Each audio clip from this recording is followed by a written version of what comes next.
À 3. 1, 2, 3. Et me voilà, en combinaison de plongée accrue, sur un cheval de 800 kilos. À ce moment-là, je me demandais bien comment ça allait finir.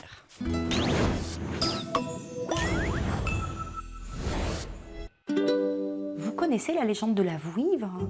Jadis, paraît-il, une vouivre hantait la source du Doubs. Chaque jour au lever du soleil, la vouivre traversait le ciel dans un froissement métallique d'écailles. Cet animal mi-dragon, mi-serpent se cache, paraît-il, dans les grottes et les marais. Et il me semble qu'on la trouve là où jaillit la source du Doubs. Vous me voyez venir. Qu'est-ce que j'ai voulu faire, moi? Prendre mon petit sac à dos et découvrir cette rivière mythique. Entre légende et histoire, balade le long de la vallée du Doubs. C'est ici, c'est maintenant, c'est là.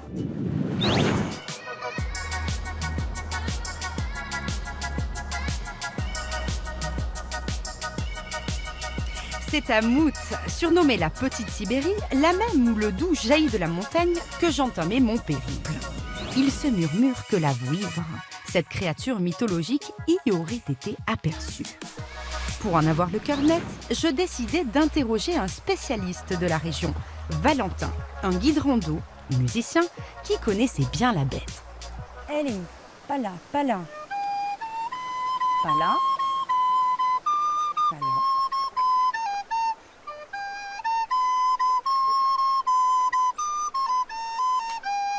Belle musique. Ta composition? Ouais. Tu cherches quelque chose, non? Ben la vouivre. On est venu là pour ça. Je suis venue là pour ça. C'est la source du Doubs. Ah oui, mais alors là, il faudra plutôt venir la nuit. Hein. Ah bon? Ah Mais oui. moi, je décampe pas tant que j'ai pas vu la vouivre. Je n'ai pas eu besoin d'argumenter bien longtemps. Valentin m'emmena rapidement au bord de l'eau pour me raconter cette histoire légendaire. Alors moi, j'ai fait quelques recherches avant de venir sur les légendes et j'ai vu plein de versions différentes. Et effectivement, chaque village avait sa légende. Du moment qu'il y avait un lac, une source, il y avait la vouivre qui venait et il y avait sa légende. En fait, la vouivre, c'est ce grand serpent ailé qui peut aussi se transformer en femme et elle aime se baigner dans les eaux fraîches des lacs et des sources du massif du Jura, comme ici à la source du Doubs, quoi. Est-ce qu'il y a une légende à laquelle on se fie plus qu'une autre? La plus connue, c'est peut-être celle du baiser de la vouivre. Parce que donc, la vouivre, elle a aussi une escarboucle hein, sur la tête. C'est une pierre précieuse sur la tête. C'est ça. Escarboucle, pierre précieuse qui ressemble à un rubis, couleur rouge, et qui est très convoitée parce qu'évidemment, elle coûte. Elle peut rapporter de l'argent. Donc, il y a les légendes où, en fait, les personnages tombent amoureux de la vouivre et il y a ceux qui aimeraient dérober la pierre. C'est le cas ici, à la source du Doubs. Il y a un Robin de Mout qui a essayé de dérober la pierre. Et en fait, il a réussi à la prendre parce qu'elle posait sa pierre toujours sur le même rocher, hein, peut-être celui-là là derrière. Quand il a voulu la montrer aux autres, cet escarboucle s'était transformé en un simple rocher, un simple morceau de calcaire. Si je me rapproche du trou là-bas, j'ai une chance de la voir? Viens la nuit plutôt. Ah ouais. Par contre, il y a plein de choses à faire ici. Quoi? Est-ce que tu as déjà fait de la marche nordique? Non, par exemple? jamais. Donc je vais aller chercher des bâtons Ouais. et puis je te propose d'aller faire un peu de marche Eh ben nordique. génial.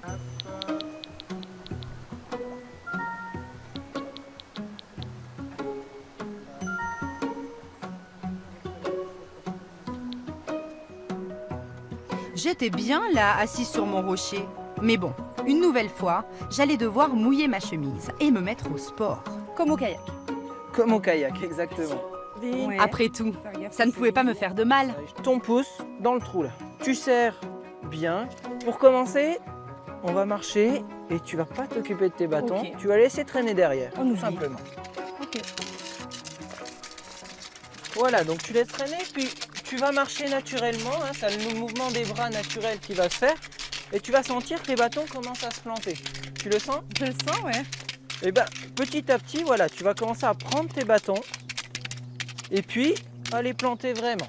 Là, tu plantes trop devant. Ah mince. Faut Comme vraiment, ça. voilà, Bon, derrière. attends, je et vais puis, repartir. C'est comme si j'étais pas là. voilà. Et puis tu peux même finir ton mouvement, vraiment aller chercher derrière en lâchant le bâton et en poussant. Accompagné d'un guide comme Valentin, la marche nordique c'est formidable pour découvrir les sentiers et la flore du massif jurassien. Et puis on a la reine des prés ici, qu'on peut faire en infusion, on a un peu mal à... Mais qu'on se le dise, c'est aussi un vrai sport, inventé par des skieurs de fond pour garder la forme en été. Je les pressoise. Voilà. Position des ballons, ok, c'est valide. Le planter du bâton, c'est tout un art. Et quand on le maîtrise, on se déplace à une allure moyenne de 7 km/h, soit 2 fois plus rapidement qu'en marche classique. Et quels sont les bienfaits de cette marche-là? Plein de choses. Déjà, la musculation, en fait, on fait travailler presque tous les muscles du corps. Les jambes, les pieds, bien entendu, les bras, ça va de soi, mais tout le haut du corps, tout le buste. Puis en plus, comme on réfléchit au planter du bâton, on fait même travailler le cerveau. Waouh, gros exercice. Et on brûle beaucoup de calories. Voilà, c'est ce que j'ai lu. Parce qu'avant de venir, évidemment, tu vois, en tant que nana, quand même, on se dit, bon, on va faire du sport, quels sont les avantages? Et j'ai vu que c'était l'équivalent, même en fait, là, depuis qu'on marche, 1h30 à peu près, je crois que j'ai perdu 400 calories. Oui, c'est à peu près ça, oui. Donc ça fait quoi? Ça fait un pain au chocolat et demi quand même. C'est-à-dire j'ai perdu mon petit déj, quoi. Eh ben, je connais une bonne boulangerie à Mout. Je tiens pas forcément à les récupérer.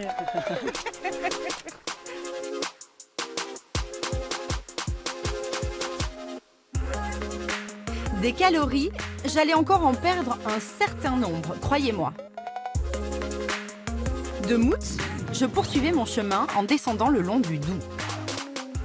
Prochaine étape, le lac de Saint-Point, la plus grande étendue d'eau naturelle de la région. C'est là que je décidai de m'initier à la navigation sur un paddle gonflable, une embarcation que je pensais alors réservée aux surfeurs.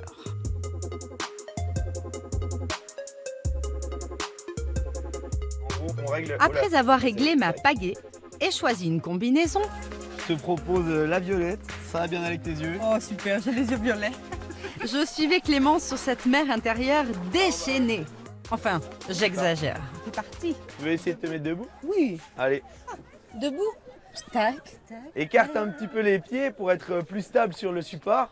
Voilà, et tu fléchis un peu les jambes. Voilà, comme ça, tu es stable.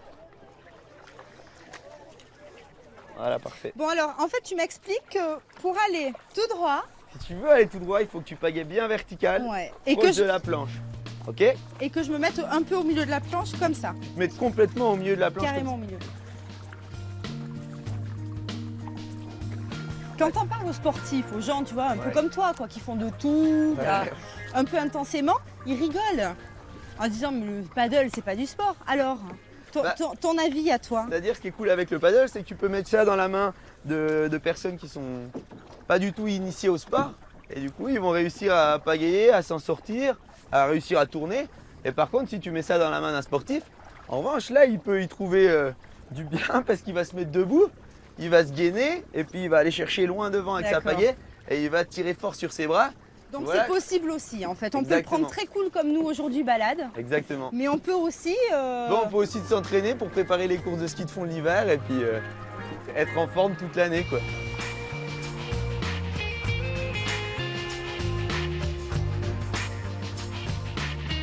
J'ai entendu dire qu'il n'y avait que des activités écolo sur ce lac, il n'y a pas de moteur. Alors en effet, la navigation au bateau moteur est interdite.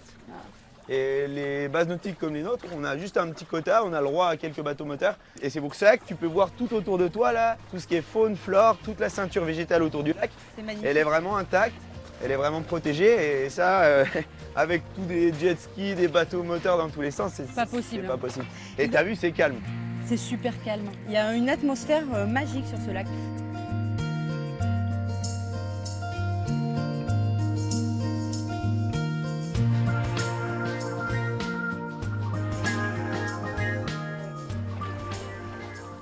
On fait la course? On fait la course. Non, je déconne.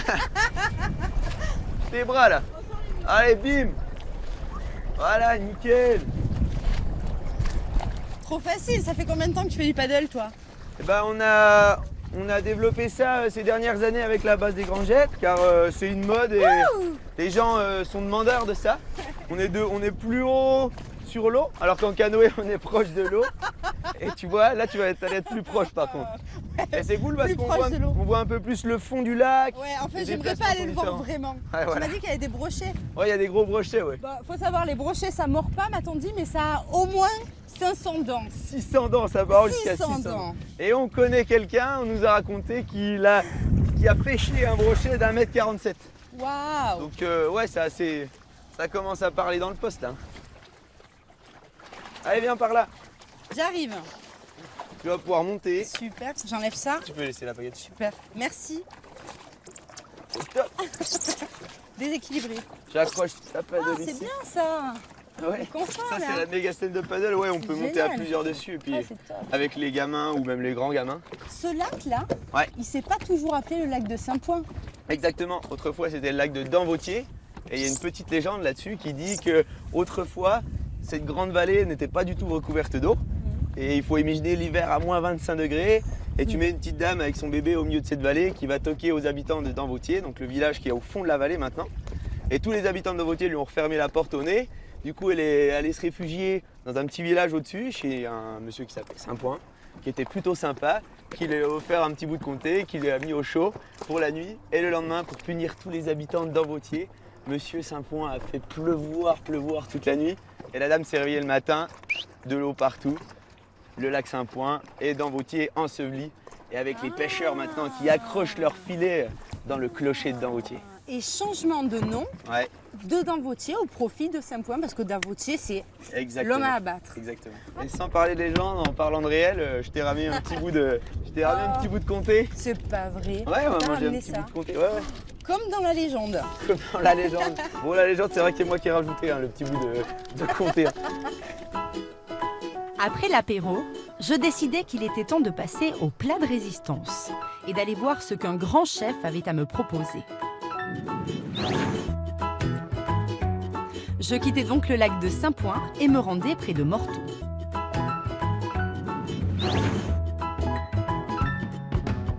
Le long du Doubs, j'observais des paysages grandioses où se mêlaient rivières, falaises et tourbières.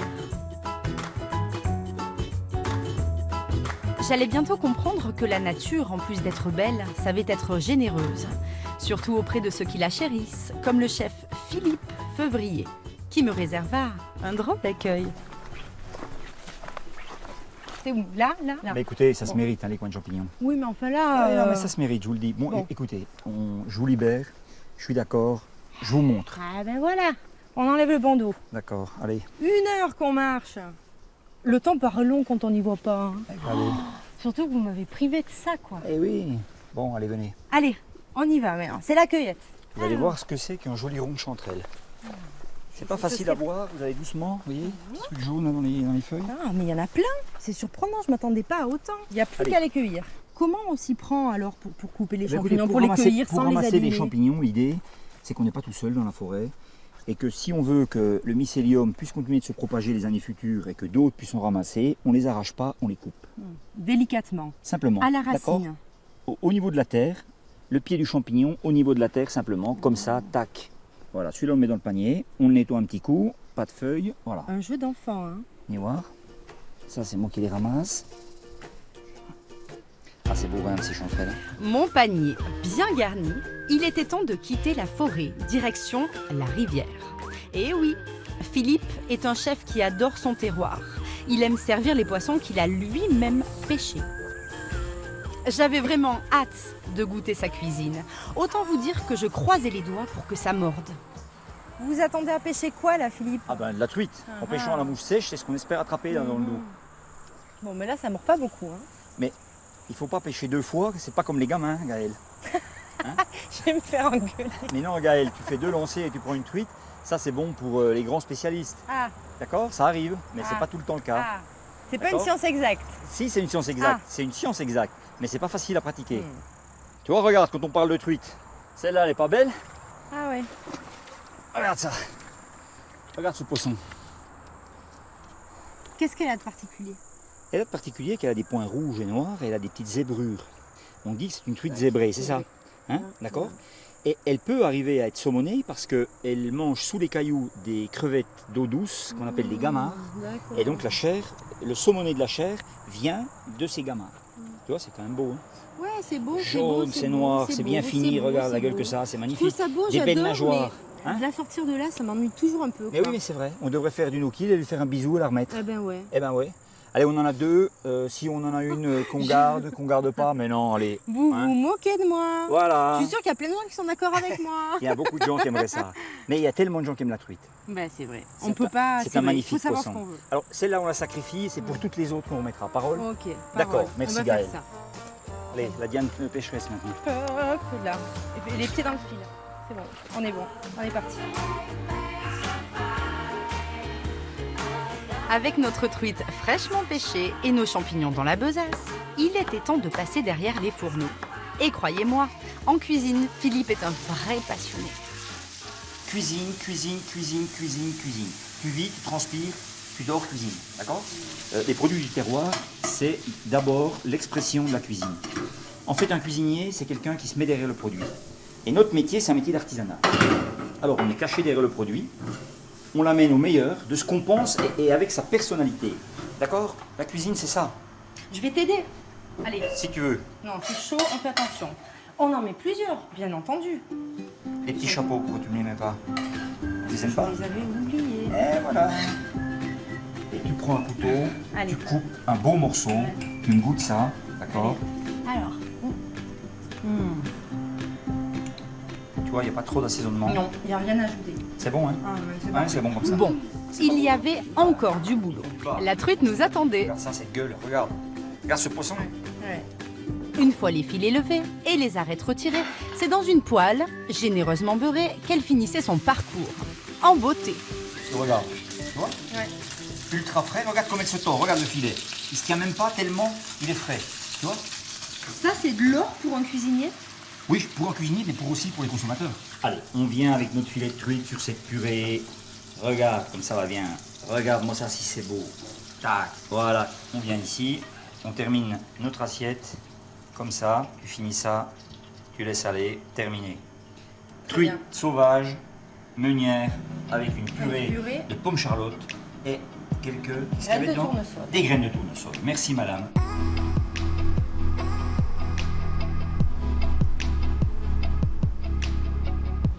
Gourmand, généreux, le Haut-Doubs n'en finissait pas de me régaler. Et il allait continuer à m'offrir le plein de sensations. Les pâturages verdoyants laissaient peu à peu place à la montagne. En me rapprochant de la frontière suisse, je m'aventurais à présent sur un site vertigineux. Le Haut-Doubs s'engouffrait dans ce que l'on appelle ici la vallée de la mort.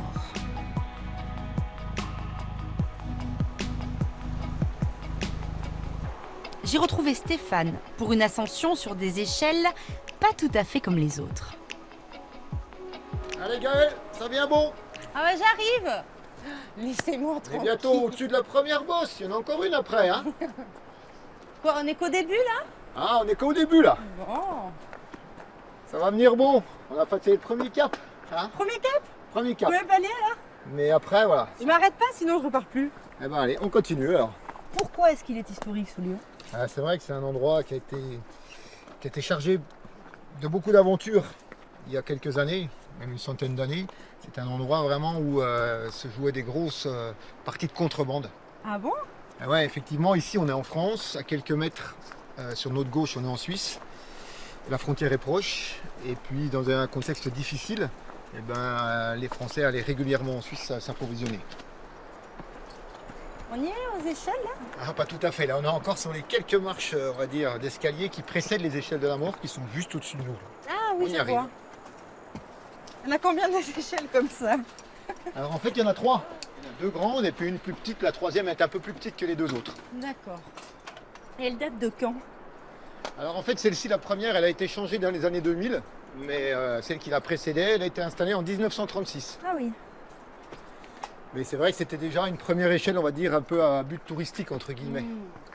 Bon alors, pourquoi les échelles de la mort? En fait, le raccourci qu'on peut faire rapidement, c'est de se dire, il y a des échelles, les gens sont tombés des échelles, ils sont morts. Et c'est pas si simple. Mais en fait, non, c'est pas ça. Ah. Effectivement, il y a quand même des gens qui sont tombés des échelles. Hein, pendant le Ce franchissement. sera pas nous aujourd'hui, hein? Ben non, j'espère bien. À l'époque, les échelles, elles n'étaient pas comme celle-ci. Hein, là, elles sont aseptisées. Encore une fois, elles sont équipées pour le tourisme. Les premières traces qu'on peut retrouver sur les échelles, c'était des troncs d'arbres apposés contre la falaise, Ah oui. avec Un des peu branches de touristique. part et d'autre. Et les contrebandiers passaient par là.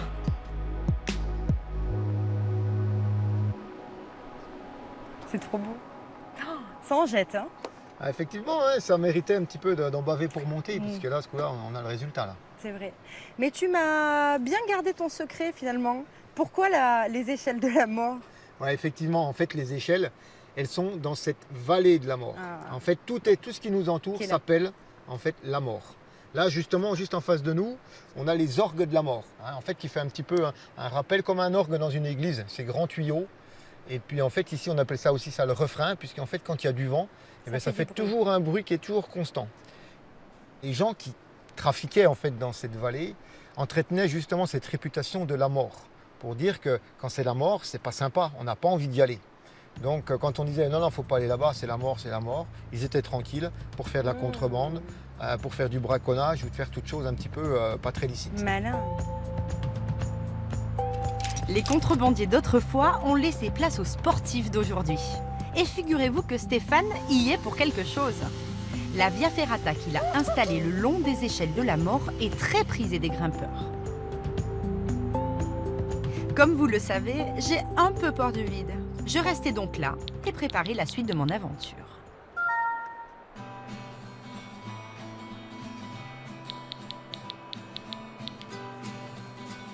Stéphane, quant à lui, pouvait s'en donner à cœur joie sur la tyrolienne longue de 60 mètres.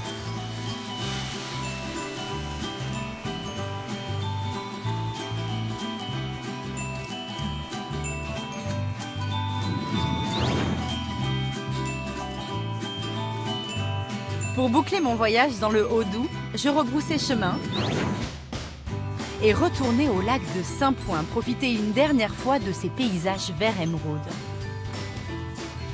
Pas loin du lac, c'est une belle rencontre avec 2 chevaux de trait qui m'attendaient. Caporal et César. 2 magnifiques comtois de 800 kilos chacun qui allaient me balader. Et visiblement, ils étaient impatients de partir en promenade. Avant cela, j'ai aidé Mélanie à les équiper. Donc ça se passe au niveau du poitrail. Là. Au niveau de l'épaule. Par contre, quand on a une bricole, là, c'est au niveau du poitrail, mais on perd en puissance. C'est bien, bravo. N'oublie pas de le rattacher. Donc là, notre cheval a ce qu'il faut pour tirer. Parfait. Et retenir. Les 2 côtés. Donc tu restes devant pendant que je les attelle. Et ça va être un travail d'équipe. Et là, c'est là que tu t'es monté, toi. Voilà. César, caporal, marchez. Donc, on n'a pas embarqué le chien. Non, elle va suivre. Elle suit d'habitude. Le cheval de trait comtois est en voie de disparition. Mais depuis quelque temps, il reprend du service. Dans les vignes, ou dans certaines communes de la région qui l'utilisent pour la collecte des déchets ou bien le transport scolaire. Mélanie, quant à elle, élève 5 beaux spécimens et propose notamment des balades en calèche. Quand la calèche est pleine, il tire combien de charges? On dit qu'un cheval peut tirer jusqu'à 3 fois son poids. Wow. Et toi, un petit bout de femme comme toi, tu peux pas les avoir. Tu peux pas avoir 1,6 tonne par la force. Non. C'est quoi tes techniques? Déjà, c'est des chevaux que je connais bien, que j'ai dressés moi-même. Donc c'est beaucoup de dressage, de confiance bien sûr. Qu'un cheval, s'il n'est pas confiant, s'il ne nous fait pas confiance, il faut qu'on montre qu'on est le leader. Parce que le cheval a besoin qu'on lui indique. Qu'on lui indique. C'est un animal de troupeau, donc il a toujours besoin de quelqu'un qui lui montre le chemin. Donc il faut trouver cette place-là et pas la place du tortionnaire ou du prédateur, parce qu'on reste des prédateurs par rapport aux chevaux. Allez, on marche. Allez. Est-ce que tu veux essayer de prendre les guides, Gaëlle? Ouais, je veux bien. Alors, tout simplement, j'ai entendu que tu montais aussi à cheval. Je monte à cheval, mais je fais pas de l'attelage. Voilà, et il faut tout oublier. Allez, marchez, marchez. Allez. Quand on est à cheval, on nous dit d'écarter les mains pour tourner. Et en attelage, ça sert à rien. Donc, pour aller à droite, on tire à droite et on relâche à gauche. Et vice versa. Ok, je prends. Donc là, tu peux te diriger un peu plus vers la droite. Donc tu as déjà le réflexe de faire comme ça. Allez, marchez. Marchez, marchez, marchez. Voilà. Allez. Voilà, et puis tout droit. Donc tout droit, c'est les guides à équidistance. Alors, quelles sont ces sensations? Ah, c'est chouette. Ben, je sens tout ce que je sens sous la selle, normalement, sous mon corps. Je le sens là, au bout de mes mains. Voilà. Et c'est 800 kilos chacun, à droite et à gauche. Voilà. Et je sens bien la décomposition des pas. C'est bien.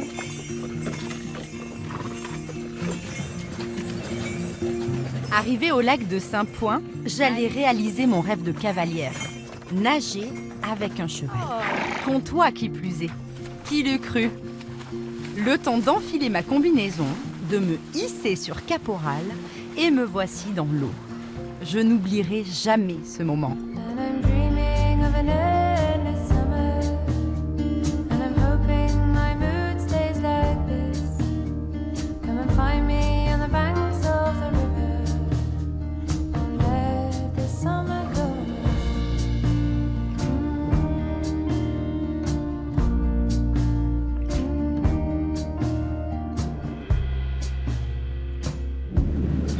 Comme je m'en doutais un petit peu, je n'ai pas vu la vouivre. Ce n'est pas grave parce que j'ai rencontré des tas de belles personnes et on m'a raconté des tas d'histoires. Et finalement, c'est ça qui me plaît dans ces voyages.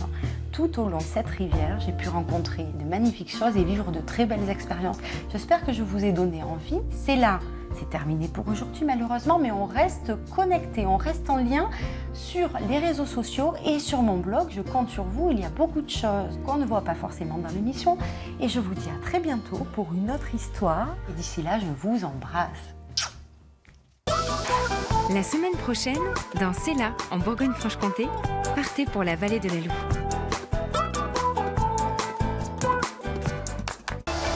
Lundi, qu'il soit en avion ou sur terre, chaque jour il surveille le ciel pour notre sécurité.